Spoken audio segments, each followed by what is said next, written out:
Hi, good morning, guys. Myself Minmoy, certified personal trainer. আজকে একটা বিশেষ টপিক নিয়ে তোমাদের সাথে আলোচনা করব। সেটা হলো মাসেল গেইন হোক বা ফ্যাট লস হোক, অনেকের অনেকে ভাবে যে ঘি খাওয়াটা আমাদের জন্য বিশেষ একটা উপকারী না। যখন মাসেল বিল্ডিং এর কথা আসছে বা ফ্যাট লসের কথা আসছে, এই ভেবে তারা কি করে, তাদের ডায়েটে সব কিছু প্রেজেন্ট রাখে, বাট ঘিটাকে কিন্তু বাদ দিয়ে দেয়। তারা তেলও কনজিউম করছে, নর্মাল কুকিং অয়েল কনজিউম করছে অল্প পরিমাণে, বা তাদের যতটা মনে হচ্ছে কনজিউম করছে, কিন্তু ঘিকে বাদ রাখছে। তো ঘিকে ডায়েটে অ্যাড করা কতটা জরুরি তাদের জেনে রাখা দরকার। কারণ ফার্স্ট অফ অল, ঘিয়ের মধ্যে রয়েছে তোমার ইম্পর্টেন্ট কিছু ভিটামিন, যেমন এ, ডি, ই, কে।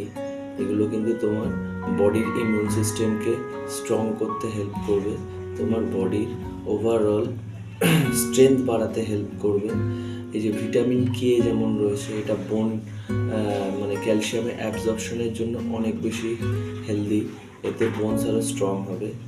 দ্বিতীয় কথা আসি, এতে সিএলএ প্রেজেন্ট থাকে, যেটা তোমার বডির মেটাবলিজমকে অনেক হাই করতে হেল্প করবে। এর ফলে কিন্তু তোমার ফ্যাট লসে অনেক হেল্প হবে। আর বিউটারিক অ্যাসিড প্রেজেন্ট থাকে, যেটা তোমার গাট ফাংশনে অনেক ভালো ইমপ্রুভমেন্ট করবে, তোমার হেলদি গাটস রাখতে হেল্প করবে। কারণ ইন্টেস্টাইনকে একটা হেলদি কন্ডিশনে রাখে এই বিউটারিক অ্যাসিড।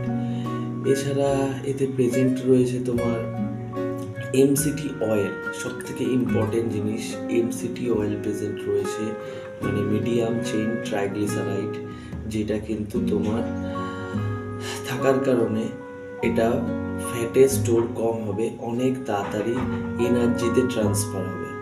সো এটা তোমার ফ্যাট বার্নিং প্রসেসকে আরও বুস্ট করতে হেল্প করবে।